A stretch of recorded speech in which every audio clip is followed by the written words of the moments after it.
Okay. Moby-Dick, Lecture 6, The Question to End All Questions, Ahab, Job, and the Problem of Evil. This will be one of our last video lectures for a while. Next time, we're going to get off YouTube, change things up, get on another platform called Perusall, where I will upload a chapter or two of Moby-Dick, and the whole class will add their annotations to the chapter, kind of like a collective document we're all working on to do a close reading of some important chapters on the whiteness of the whale, for example. So that'll be fun. So you can kind of see each other's annotations and reply to them, and we can build some conversational momentum as a group. That's for next week. Make sure you can follow the instructions and sign up for Perusall and access the document and make sure that you can post. That's all you got to do there this time, and we'll turn that into our main platform for conversation going forward for a little bit.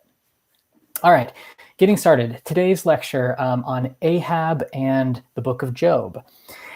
Beginning in chapter 36, you may notice Melville pulls off an abrupt bait and switch operation. Up until this point, our protagonist has clearly been the narrator, Ishmael. A protagonist, according to Aristotle's Poetics, is one who moves the action forward. Ishmael does this by taking us to sea, befriending Queequeg, etc., but now here comes Ahab, who from this point will begin to drive the plot a little bit more. Ahab is not a villain, remember? He's actually more like a second protagonist, like a kind of dialectical counterpart to Ishmael. Even though perhaps he's maybe a tragic and doomed protagonist, unlike Ishmael, who's kind of like our happy-go-lucky guy. We've gotten to know Ishmael in the land chapters, and these chapters aren't wasted just because he starts to take more of a back seat from here. Those land chapters are here so that Melville can contrast Ishmael's anything goes, can't we all just get along kind of attitude with Ahab's passionate, uncompromising intensity that will carry him well beyond the bounds of where most mortals dare to tread. There's an old Arab proverb, glory be to opposites. Glory be to opposites. So in what sense are these guys, Ishmael and Ahab, opposed to one another? That's going to be our first question today. Remember that Ishmael is generally what we would call a realist, even though I don't really love that term, and Melville probably doesn't really like it either because it presupposes that we know already what reality is, which is, of course, not at all a safe assumption. But Ishmael is a realist in like a worldly sense, how we would maybe like unreflectively use that term. He sees the virtue of getting paid. He doesn't take life too seriously, or religion, or his job, or romance. He mainly looks out for number one. He finds it easier to kind of wander about than to set down roots anywhere.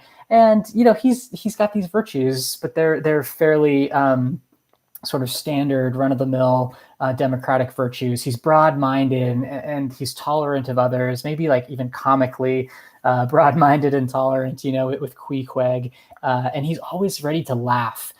Ishmael is at the way the universal thump, as he calls it in chapter 1, is passed around.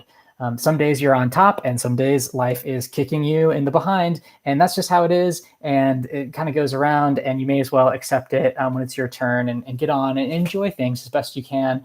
Find a place in the world that has a good view, somewhere like the forecastle, the front of the ship, where Ishmael says you're not smelling other people's flatulence. And, maybe when you find yourself in some sticky situations, sharing a bed with a cannibal, hey, let's just see where this takes us. That's Ishmael. That's what I mean by maybe comically broad-minded in a sense. In other words, Ishmael has come to terms with the fact that although the world is full of wonders, it's also often a pretty messed up place that will knock you around for no apparent reason. So Ishmael decides not to take these knocks too personally because, hey, everybody is knocked around at some point, the righteous as well as the wicked. And if there were any justice in the world, then good people would prosper while the wicked people would suffer. But this is obviously not the case. So let's all just lower our expectations and calm down about justice and try to do our best to sort of share the warmth of the small comforts we have, the blankets and smoking the peace pipe together. And Ishmael represents that worldly philosophy that is shared by stoners and stockbrokers alike, just maybe like slightly different aesthetic preferences, right? Their lives may look a little bit different on the surface, or very different on the surface, like a stoner and a stockbroker. But actually, many of their underlying assumptions, Melville would say, turn out to be the same. Right? There's really no sense in trying too hard to seek truth or justice. It's better to just sort of like pay lip service to those ideas. Yeah, those are good, but don't really like pursue them with any intensity, truth or wisdom. Just kind of like, approve them and then go about your real life, doing your thing as a realist, whether that means like, having a house in the suburbs with 3.5 kids, or like dropping out of college to go backpack through Europe and start an avant-garde jazz group, or whatever it is, right? It's all fine. It's all one to Ishmael. It's all the same in the end. You just do you, and that's the most sense we're ever going to make out of life, right? So for these realists, and I'll use the scare quotes, right? Because Melville suspects that they're actually settling for something a little bit less than reality in its fullness. The truth just doesn't drive them, right? Ishmael is not losing sleep over the meaning of things, or like Queequeg's like idol worship and his own Presbyterianism, right?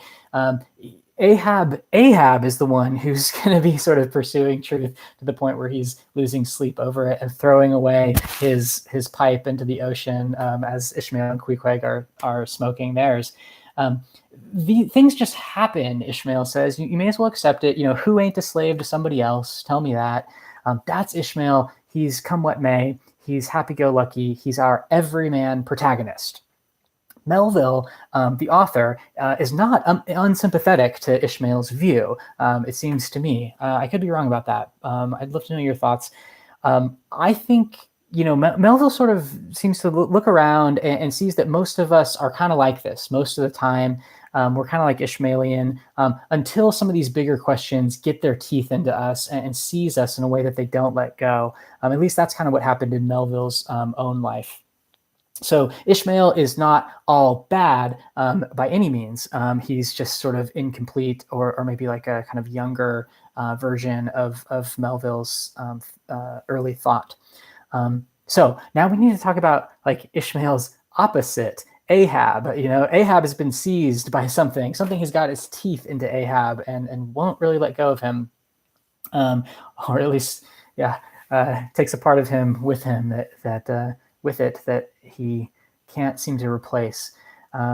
As we talked about last week, Melville is kind of a dialectical thinker to the core, right? Dialectical thinking, you will recall, it's when you put forth a pair of opposites, and then you try not to choose sides, right? Rather, you try to find a higher synthesis of those opposites that transcends the two positions while including them within it, right? Transcend and include. That's dialectical thinking. So it's not like Ishmael is shallow and Ahab is like deep. It's that they're both two sides of the same coin of our humanity, and you just have to have both. Otherwise, it's sort of like wearing one shoe or something. You're not going to get very far, or you can, but it's not going to be as easy. So I think we need to talk a little bit more about Ahab. We're starting to spend a little bit more time with him in these chapters. I think a lot of us understand Ishmael pretty intuitively already. To understand Ahab, we have to go back once more to the Old Testament, and not just to this like one character named Ahab. We talked about him. Elijah the prophet confronts him. That's all well and good, but we need to go back to a different book that also underlies Ahab's character. We have to go all the way back to the book of Job in the Old Testament, which many scholars think is actually like the oldest book in the Old Testament. Could be. It's written in like a really, really old form of Hebrew. I think there's like even older forms of Hebrew called Paleo Hebrew, which kind of sounds like paleo diet, where it's like Hebrew that only eats meat or something. No, okay, paleo. It means it's old. So the Book of Job is older actually than probably like the versions of Genesis that we have, according to sort of the historical scholarship. So it's like a really really ancient testament from like the early days of the biblical writers.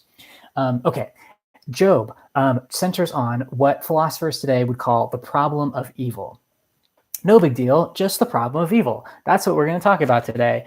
We have to talk about it. I think I mentioned before that sometimes literary critics will say that if you have to boil all the books in the world down that human beings have ever written into just one book, it would be the book of Job.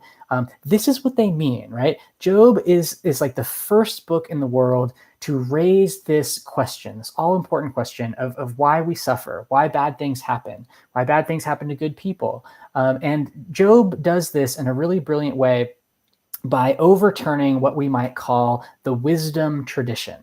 Okay, I gave you a handout on the structure of the book of Job. So if you have that printed or on your computer, now would be a good time to take a look at that. It begins, this handout, you should notice, begins with a brief outline of something called the wisdom tradition that is, all throughout the ancient Near East. And this is what basically everybody believed back in the day. And a lot of people still do believe it without too much qualification for good reason, because it just pretty much simply works for most of us most of the time. It works.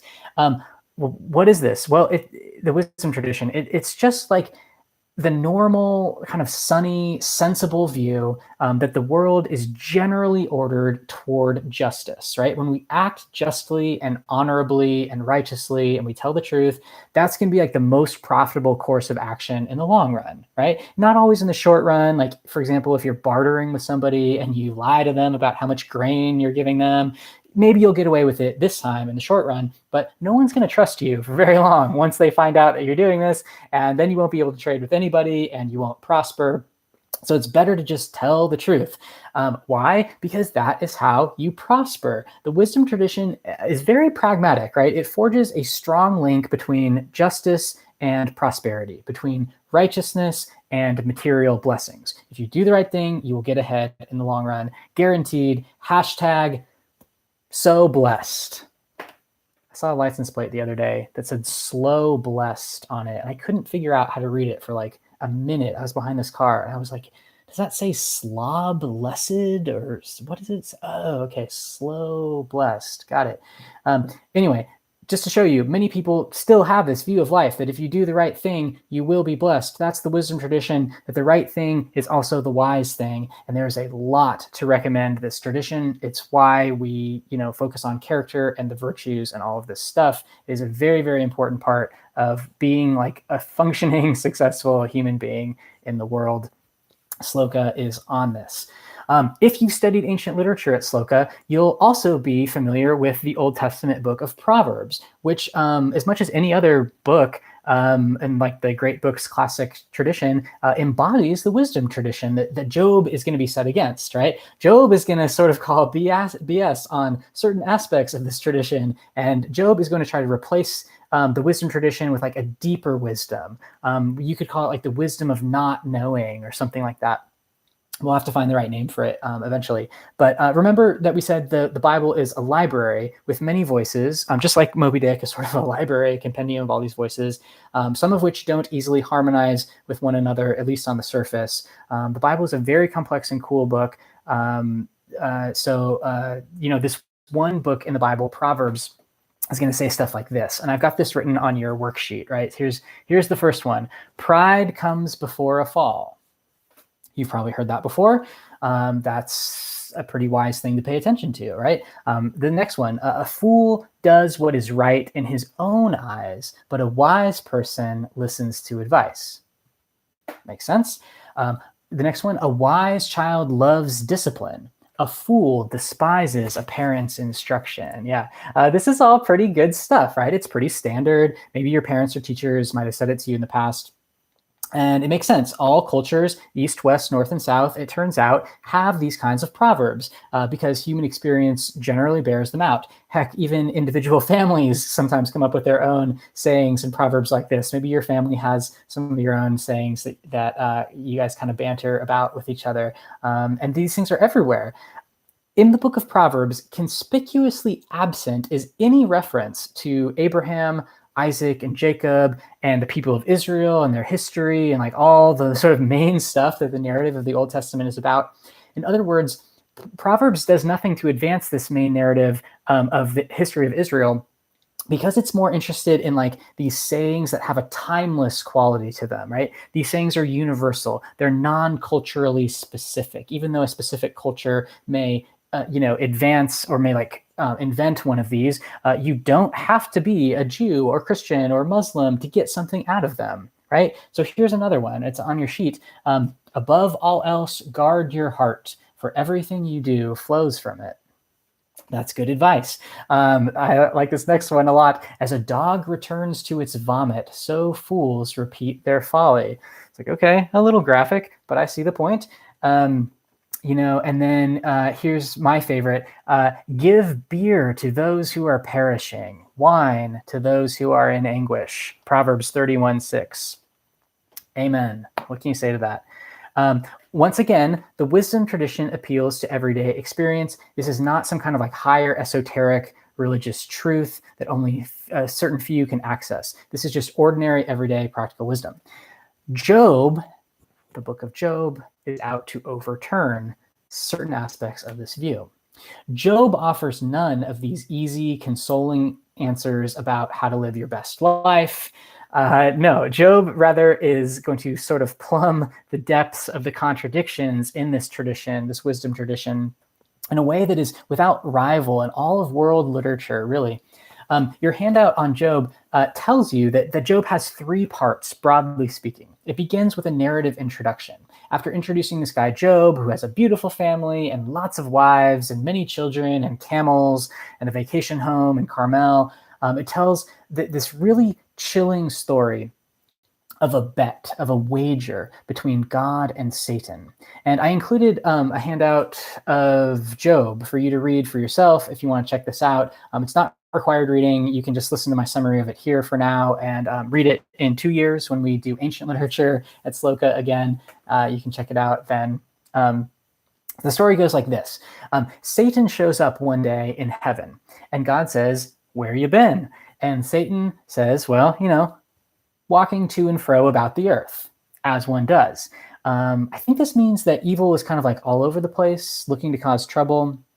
And God starts boasting, which he is totally entitled to do because he's God. And unlike the rest of us, God's pride does not come before a fall. That would happen to us, not so to God. God says, "Have you seen my servant Job?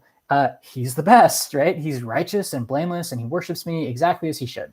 And God is very proud of Job.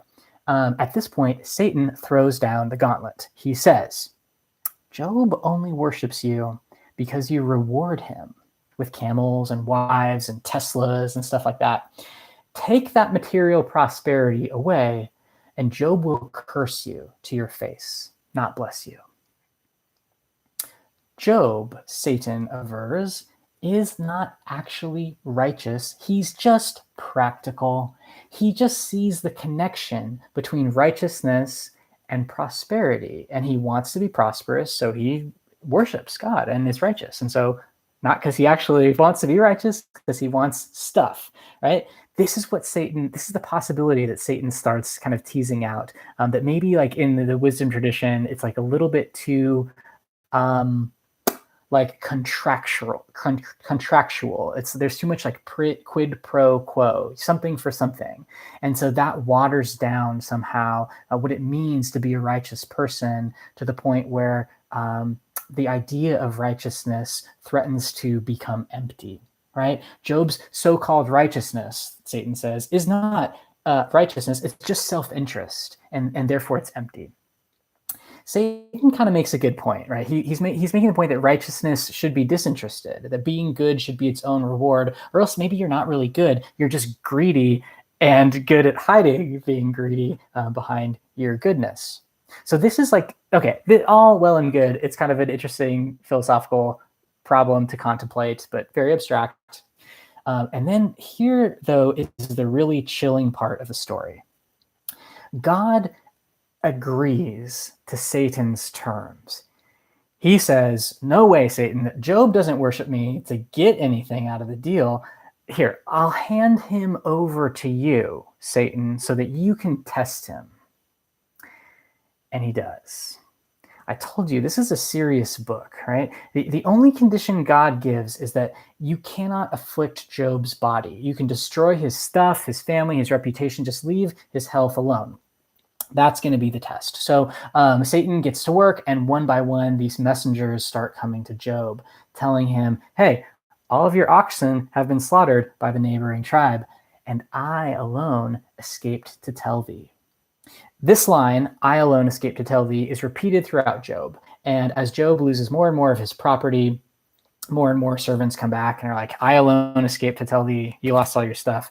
Melville actually ends Moby-Dick in the epilogue by quoting this line, I alone escaped to tell thee, as if it weren't obvious enough that the novel is actually wrestling with the book of Job. He quotes this line to make it abundantly clear.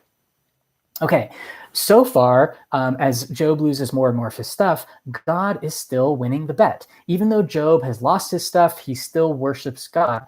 And even when all his children are killed, Job says, look, God gives, God takes away, blessed be the name of God.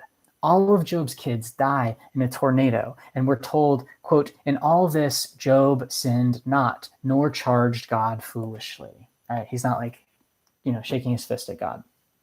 This is a hard thing to accept, but Job apparently can accept it. So Satan, who is losing the bet, shows up in heaven again. And he's like, okay, let's up the stakes here. Skin for skin. That's what Satan says in the KJV, the King James Version, skin for skin. He's saying, in effect, hand over his body to me. It's one thing to lose your wealth and your family. It's a whole nother thing for this flesh and blood to be afflicted. Let me at him. And God says, okay, do what you want. Just don't kill him. So Job gets sick. He gets boils from head to foot. He gets the plague. I mean, this is no lighthearted book, the book of Job. This takes us to the second part. This is on your handout. The second part of Job is often described by scholars as the poetic dialogues, in which Job has three friends who try to help him make sense of what is happening to him, why he's suffering. The three friends are Zophar, Eliphaz, and Bildad. That name should sound familiar to you by now. And they all insist as one that Job must have done something wrong, right? Job must deserve these afflictions, because if Job were really righteous, he would be prospering. So he must have done something. Do you hear what they're saying? These guys the three friends represent the wisdom tradition of Proverbs. That links prosperity to righteousness. Do good things, you get ahead. If you're not getting ahead, you must be doing something wrong. That's the corollary. They're often called Job's comforters in the tradition, because they prefer this false but comforting view that, like, oh, there must be an explanation. You must have done something. They prefer that view to the harsh truth, which is what Job suspects, that sometimes the righteous suffer too.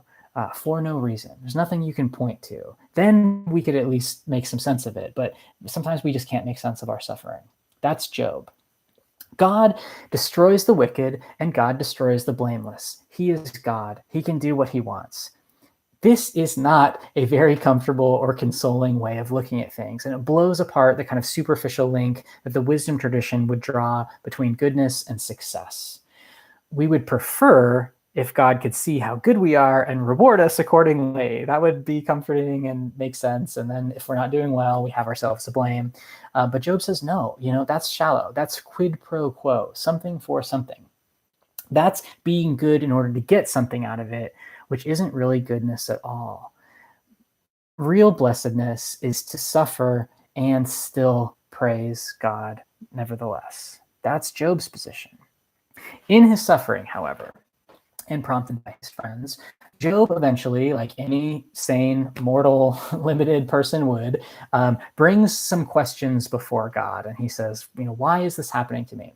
This gets us to part 3 of Job, the narrative conclusion, which is God's response. God speaks from the whirlwind. Why a whirlwind? It's like a tornado, right? Well, it's the opposite of anything comforting and human and ordered, right? So God speaks from this like massive and fearful and uncontrollable and chaotic whirlwind, and which is also like beautiful and sublime and overawing. And that's the idea that God's voice is going to throw into disarray all of our false pieties and petty moralisms, right? At no point does God actually answer the question raised by Job.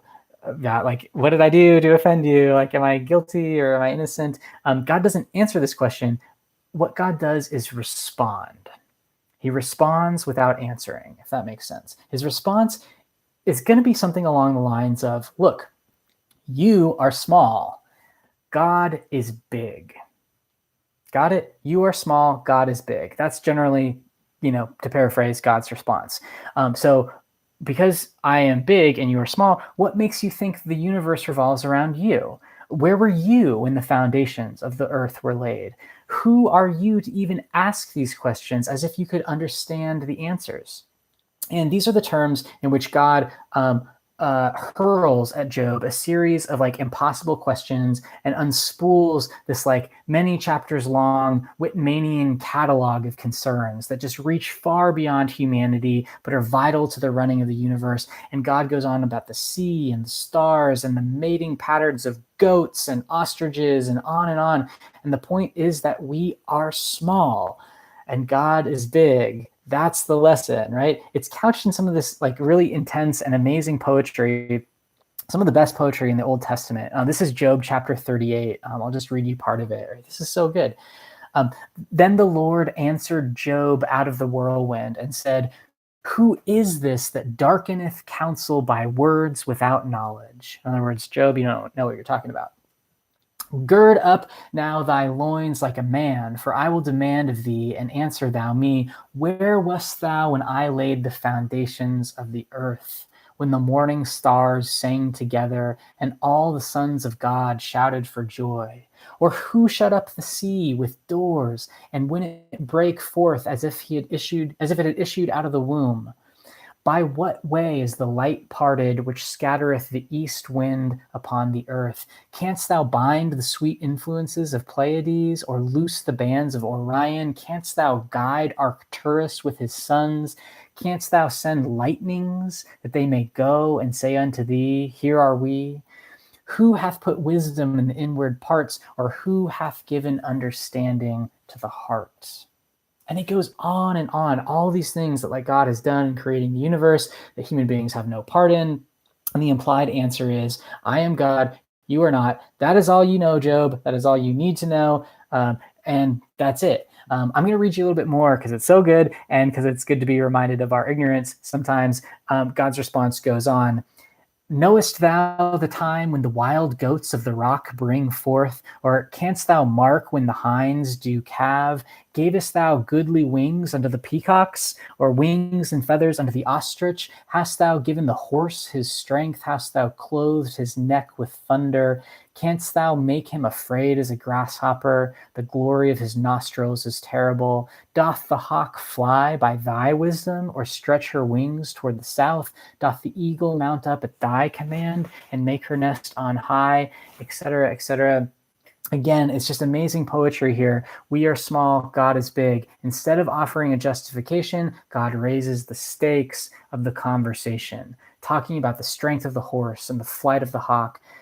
God's justice in the book of Job is a grand, huge thing, and it works on like a totally different order of magnitude than our reason can comprehend. And all of these things build toward one final image, that of the Leviathan, which some of you may know as a kind of ancient sea monster, and also a book by Thomas Hobbes, which I think you've probably studied in history, Leviathan. And Melville becomes convinced that the author of Job is really talking about a sperm whale here when he talks about the Leviathan. I mean, how could he not be? What other great sea monster is there?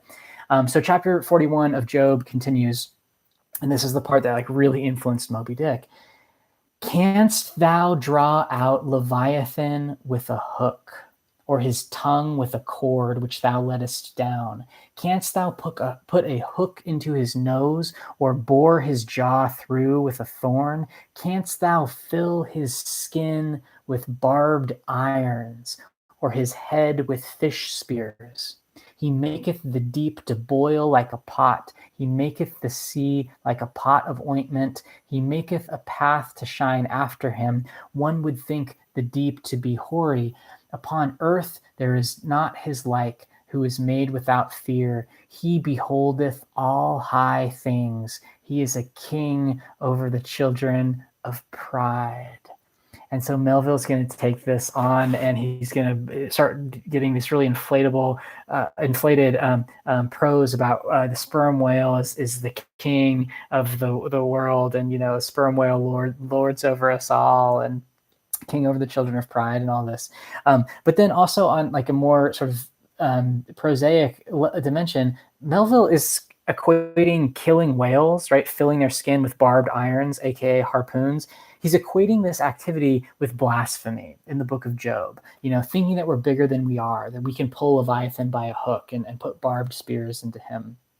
There are consequences, Melville believes, for losing our sense of scale and sticking our human noses in where they don't belong when we kill beautiful creatures that we did not give life to, like the whale, or maybe a more modern example, when we split atoms, or when we rewrite the genomic codes of life. We are usurping God's prerogatives, even though we are small human beings, and this is a dangerous thing.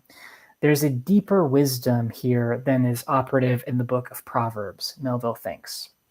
So skipping to the last few lines of Job, Job repents his question, is like, sorry I asked, and I'm paraphrasing, and Job renounces Bildad and the rest of his false comforting friends who would insist that we can in fact understand God's ways and the ways of wisdom, and it's just like a simple transaction. We give worship, he gives us camels, and Job rejects this. Even his near blasphemous candor in questioning God's ways is preferred to the piety of those who would lie for God and give you these easy answers about how to live. God is not like an input-output machine where you input worship and out comes camels and wives and blessings.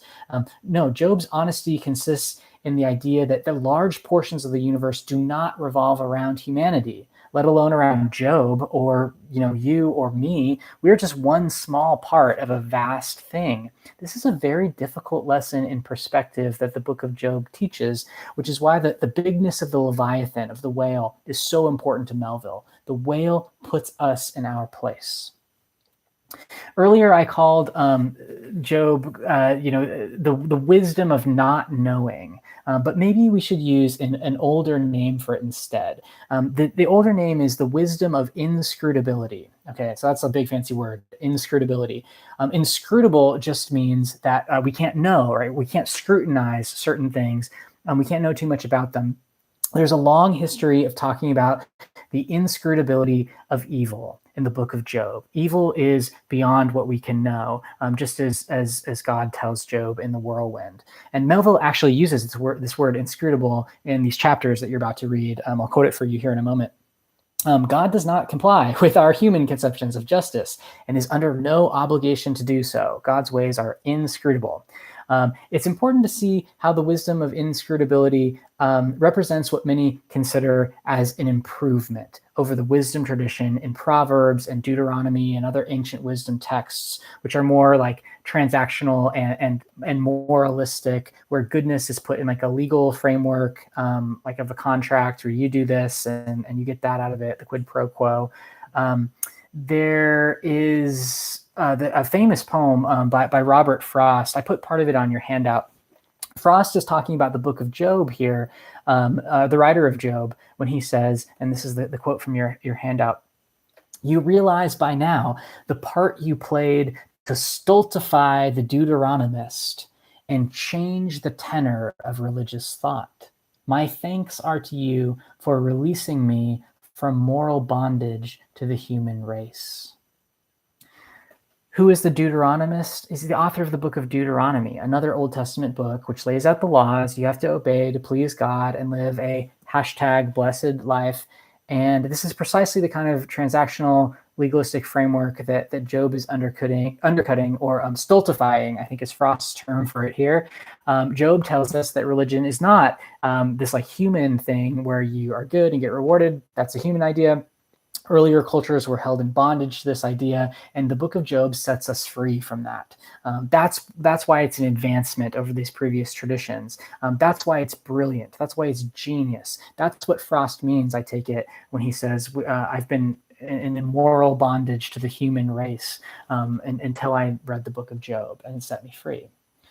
Melville learned from Job's higher faith, a faith that finds itself stepping out with fear and trembling into the unknown, placing ourselves in the inscrutable hands of a God who is way vaster and more powerful than we are. That's the vision that Melville wants to capture in Moby-Dick as well. Maybe when the human race was young, maybe when we were children, we imagined that like an encounter with God would inflate us, would like build us up, the ego, the self, and we could extend our personal power and influence and scope by aligning ourselves with the divinity. But what the author of Job realized is that, in fact, a true encounter with the holy sometimes involves the opposite, that God might be the one who devastates the ego rather than like inflates it. And so holiness is often a hard and lonely work that will not help you win many friends and obtain many camels and influence many people. So that's the vision of Job that Melville's trying to capture. And it really helps us understand precisely what Ahab's sin is. Ahab is an anti-Job. He's like an antithetical figure. Unlike Job, Ahab is not content. Ahab is not satisfied with God's answer. You're small, I'm big. Job's like, okay, got it. That makes sense. Ahab is like, that's not good enough. Do you see, this is why we can't confuse Ahab with Melville. Melville wants to sort of, have that discontent with the answer as part of the book, as the character Ahab, but it doesn't necessarily get the final word. Do you see the difference here, right, between Ahab and Job? You've got to see this. If you're Job, the answer, you're small, I am big, God is big. That answer is like the highest wisdom, where we realize our own smallness. But if you're Ahab, that answer is like a total cop-out. It's a dodge made up by some ancient religious guy to get you to stop asking too many questions about why bad things happen and just pass the collection plate. Right? It is a total avoidance of the issue. For Ahab, God's answer, in fact, sounds a bit defensive, like God hasn't really thought this thing through, like maybe God has bitten off more than he can chew in creating this world where good and evil are inscrutably mixed together, and now I can't really give an answer for this, even though I sent this thing going. And so I'm going to put a link below to a music video called In Stitches by an artist named David Bazan, or maybe we'll just watch it together on Friday in office hours. You'll see the lyrics have Bazan equating himself with Ahab, pondering his wound, right, feeling his stitches, and coming to terms with the fact that God's answer for his woundedness, it's not for you to know, is actually not a very satisfying answer if you're a person who needs to know, like Ahab, like David Bazan. God's answer only reinforces our like uncertain standing in the universe. We're big enough that we can ask this question, but we're too small to get a fully satisfactory answer. That's what Ahab just can't abide. So you kind of have to decide, as like a reader of Job, as a reader of Melville, is this idea, we are small, God is big, is this like the highest wisdom, or is it a total con? Is it a total cop-out? Either way, whether you stand with Job or you stand with Ahab, the book of Job in the Bible represents a major advance in human culture by clearing away the false piety of these moralistic wisdom traditions, so that we can really feel the force of our human predicament.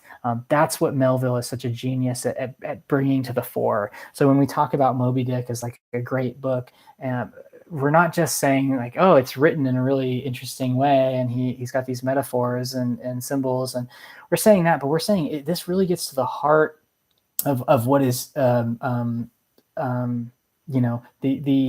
experience that we all have in the world.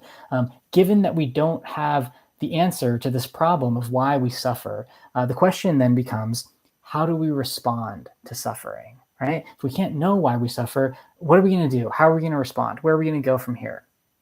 One could say, one response might be that suffering is just meaningless, right? That we suffer for nothing. You could say that suffering is empty. Another response might be that suffering always at least has some possibility of being redemptive, right? This is sort of like the Christian answer that Ahab can't really fully stomach. The world is full of suffering, but the world is also full of the overcoming of suffering, right? That's sort of the Christian response. Jesus on the cross is a symbol of like totally pointless, undeserved suffering. So when we have undeserved suffering in our own lives, like maybe we're afflicted with an illness or something like that, then we are united with God in that. It was good enough for Jesus, it's good enough for us. Jesus even says on the cross, he quotes the Psalms, he says, my God, why have you forsaken me? So in the Christian tradition, there is some space for questioning God and asking why we have to suffer, up to a point. At some point, you just have to say, hey, this is not my place. This question is above my pay grade. I am called to live out the mystery of suffering, not to know what it means. God will not be questioned about what God does. It is we who will be questioned about what we do. That's sort of like the Christian response. Ahab, of course, does not find comfort or satisfaction in this position. He's a little too stubborn for this, and you love him for it in a way. He's going to go where maybe like most of us won't. Ahab's going to go track down God himself, or if not God, at least God's surrogate, the Leviathan, the white whale who bit his leg off. That's Moby-Dick, right? To see if he can get some answers here. Ahab does not sail away from God like the prophet Jonah in Father Mapple's sermon, who then swallowed by the whale to get him back on course. Ahab is actually sailing toward a confrontation with God. He's hunting God or nature or reason or Moby-Dick or like whatever power it is that made this universe, even though this hunt is prideful and dangerous. Ahab's going to do it because someone or something has some major explaining to do about why evil exists here, why it is that we suffer if the world is so good. And Ahab is going to project his quest for answers to these unanswerable, inscrutable questions onto the white whale, because whiteness is empty. It's a blank canvas that he can write upon. Okay, to the book. By chapter 36, the quarterdeck, now we really are getting able to understand why Ahab hijacks this voyage in the first place. He says, you thought you were here to make a lot of money for yourselves and for Bildad, getting whale oil, but really, this is what ye have shipped for, men, to chase that white whale till he spouts black blood and rolls fin out. This is page 167 or so, when Ahab steps out on the deck and like whips the crew into this frenzy with a call and response kind of speech. What do you do when you see a whale? Sing out for him. What tune do you pull for? A dead whale or a stove boat? And he's got them going almost like, working the crowd. He's getting them all excited, and he nails the Spanish doubloon to the main mast and says, whoever sees the white whale first gets this gold piece. So look sharp. Don't miss him. Starbuck, the first mate Starbuck, is listening to this, and Starbuck makes the situation a little awkward by saying, hey, isn't Moby-Dick the whale that took your leg? And Ahab's like, yeah, he is, and we're going after him anyway. And here, Starbuck, you remember Starbuck, he's the cautious and reasonable first mate. Starbuck tries to protest, But Ahab already has the crew in his pocket at this point. Starbuck takes like the rational, like Ron Swanson-esque approach, and he says at the bottom of 167, vengeance on a dumb brute that simply smote thee from blindest instinct, madness. To be enraged with a dumb thing, Captain Ahab, this is blasphemous. That's what he says. And you should remember, right, from reading the last chapter and in the last lecture, that the book makes a really big deal about the difference between like a dumb, dead kick and a living kick, a kick with intent behind it, right? If a coconut falls on your head, it's madness, as Starbuck says, to be angry with the tree. There is no living intent behind your coconut wound. But Ahab suspects that his leg wound from Moby-Dick was delivered with some kind of hidden intent, that it's a message hidden from the universe, a living wound delivered by a living power that somehow uses these visible objects to communicate invisible spiritual meanings to us. And Ahab is like, I don't like this. The most important paragraph we've got so far on Ahab comes on page 168.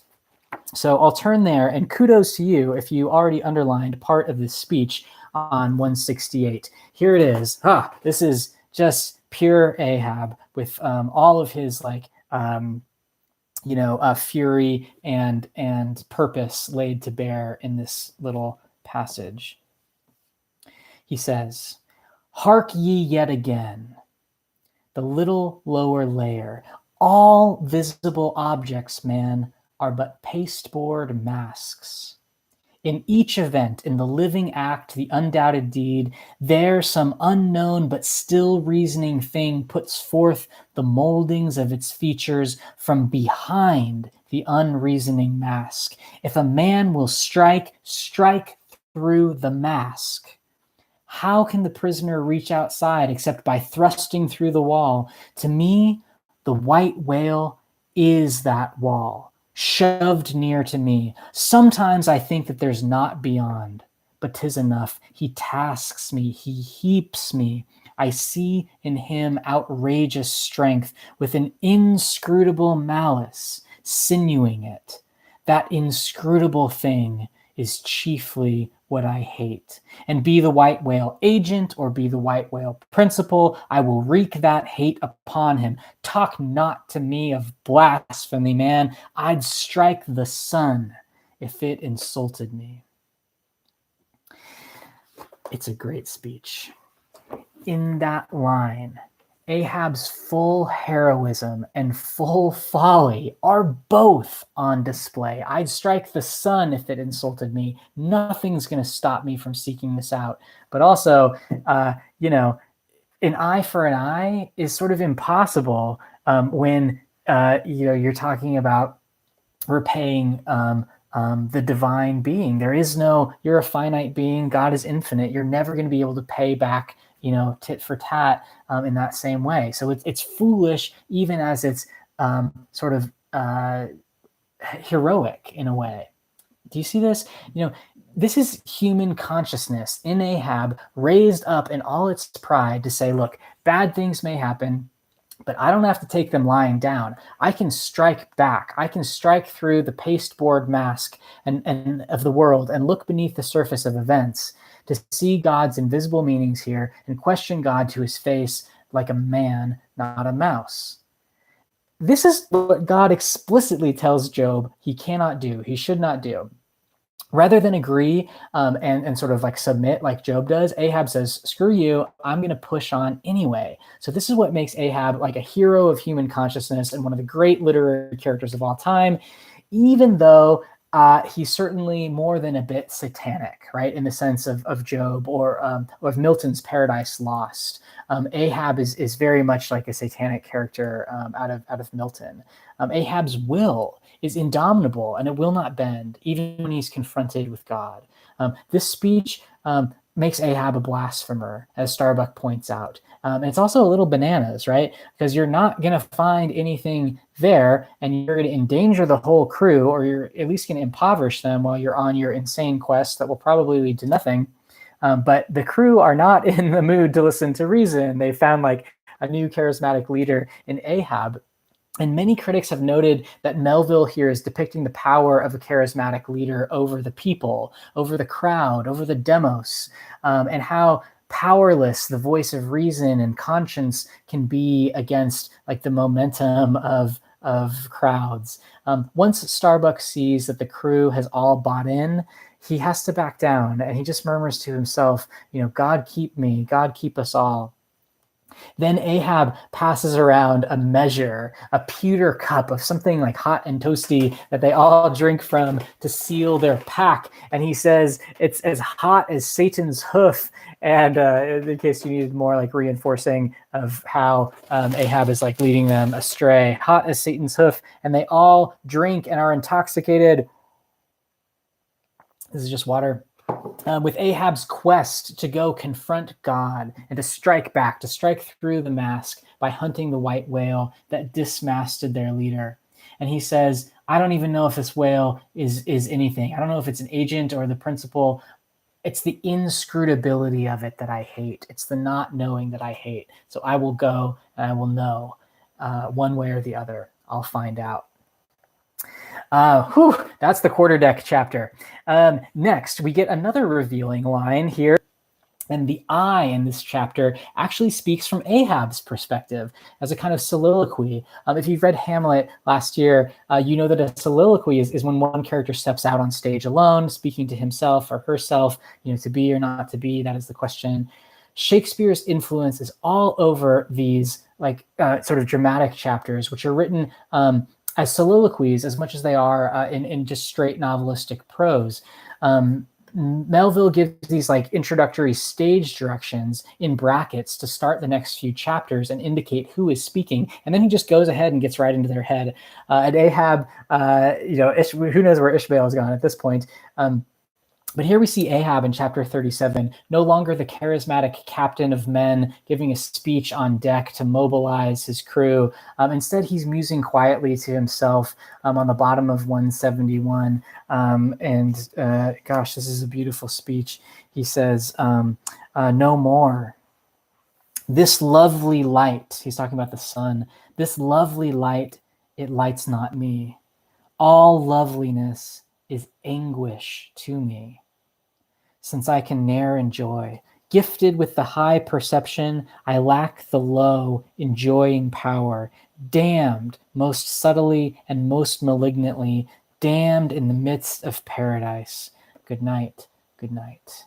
Okay, so Ahab says all loveliness is anguish to him. He's so caught up with these big questions that he's unable to enjoy the little things in life, like smoking his pipe and sitting at home with his wife and his kids. And that's like a little look into Ahab on the next page, although Ahab is limping, presumably because he has one leg, Freudian slip. And he talks about, they think me mad, Starbuck does, but I am beyond that. He says, I'm demoniac. I am madness maddened. There's Ahab, madness maddened, taken to the nth degree. And he says, but I won't swerve. Swerve me. The path to my fixed purpose is laid with iron rails, whereon my soul is grooved to run. We get on these iron rails and we become madness maddened, and we become monomaniacal and obsessed with one particular goal. And that's where we can identify with Ahab, even when we don't want to become him. Right? It's not that Ahab doesn't see the beauty of the world. It's that he does, and he feels excluded from it. And that tortures him all the more and drives him on this quest. Then chapter 38, we get Starbuck's perspective. With Ishmael, again, nowhere to be found. Maybe Ishmael is like supposed to be overhearing all this somehow. It's not explained. It's not clear. But Starbuck in chapter 38, ever the pious man, decides not to act, but hopes that God may wedge aside Ahab's heaven-insulting purpose. Starbuck is like, I think, like maybe God will take care of this for me. Starbuck sees the ship being commandeered by a madman for this insane quest, and instead of standing up to Ahab, he sort of just like goes online and logs into Twitter and says thoughts and prayers for the Pequod. And he doesn't actually do anything, even though he's the first mate, and he probably could do something. Maybe that's Starbuck's failure. In 1850, you could imagine Melville mapping this on to the failure of the white moderate to do anything to end slavery. Instead, most people just kind of like hoped and prayed that it would go away. It definitely didn't until, as Lincoln put it, every drop of blood drawn with the lash shall be paid with another drawn with the sword. Right? Lincoln, who is, of course, another great prophetic voice in 19th century American letters, up there like with Thoreau and Melville and Frederick Douglass and those guys. So Starbuck, again, laments what's going on, but he doesn't do anything. Chapter 39, we get Stubb, wise Stubb, who also doesn't do anything. His take on it is a little different than Starbuck's. Stubb's answer to the sudden turn of Ahab commandeering the Pequod is to laugh.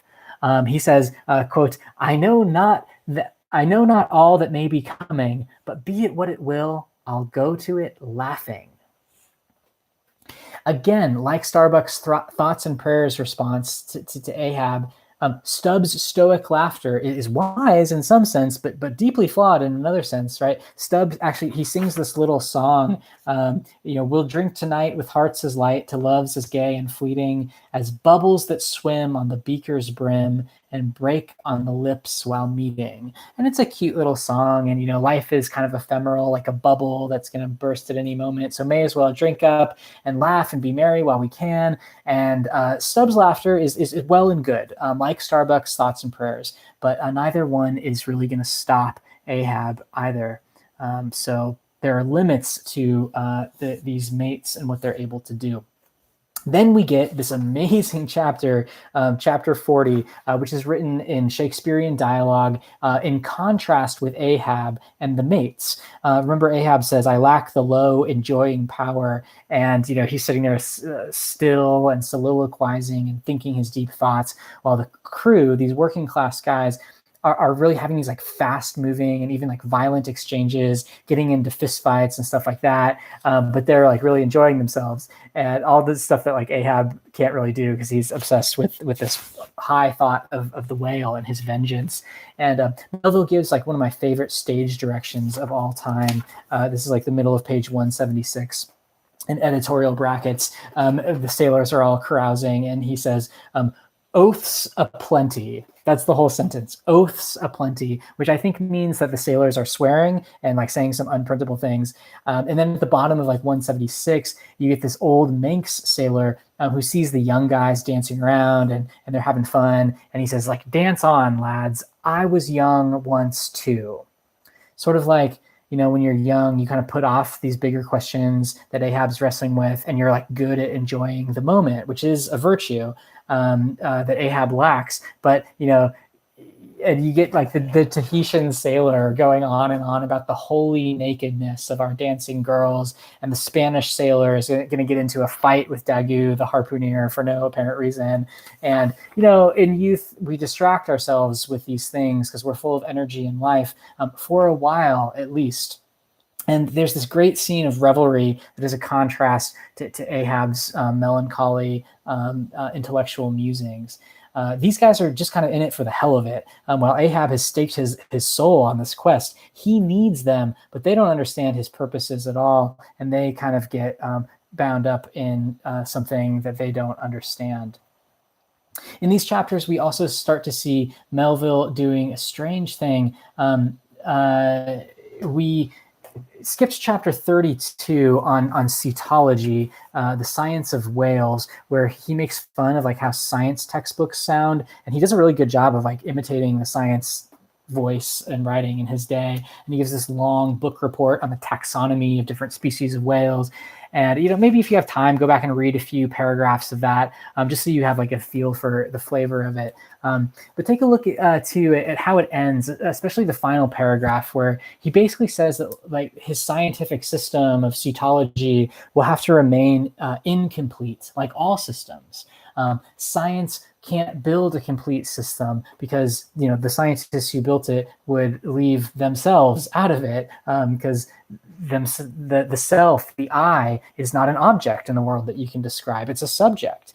So science only describes objects. So you would leave out the building subject. And it's kind of like this brilliant and interesting take on the limits of our knowledge.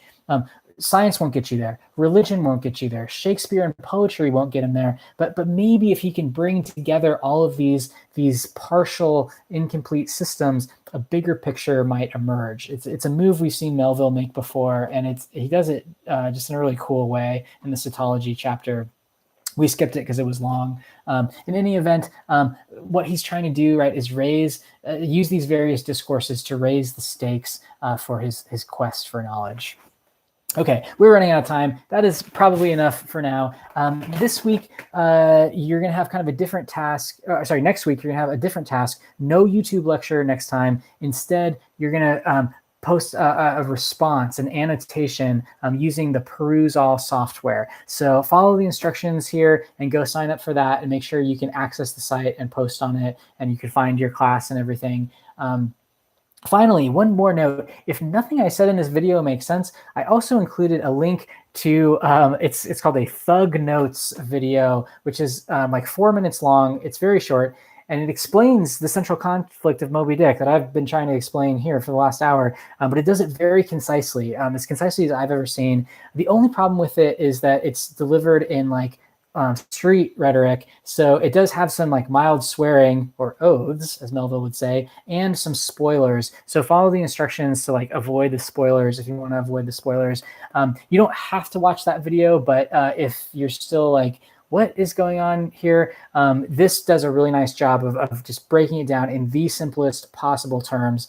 And he does a solid job of laying out Ahab's central complaint. Even if he gets the end of the book completely wrong, he confuses Ahab, the character, with Melville, the author, which is a pretty big mistake. But it's kind of a funny video, and it lays out some of the key points in a street dialect, not an English teacher dialect. So take a look if you feel tempted to examine the Thug Notes version of Moby-Dick. I'll put the link in there too. Okay, that's enough. Be well, be healthy, be wise, be good. I will see you on Thursday, and I will end this now at just over an hour. Okay, not too bad. All right, see you guys.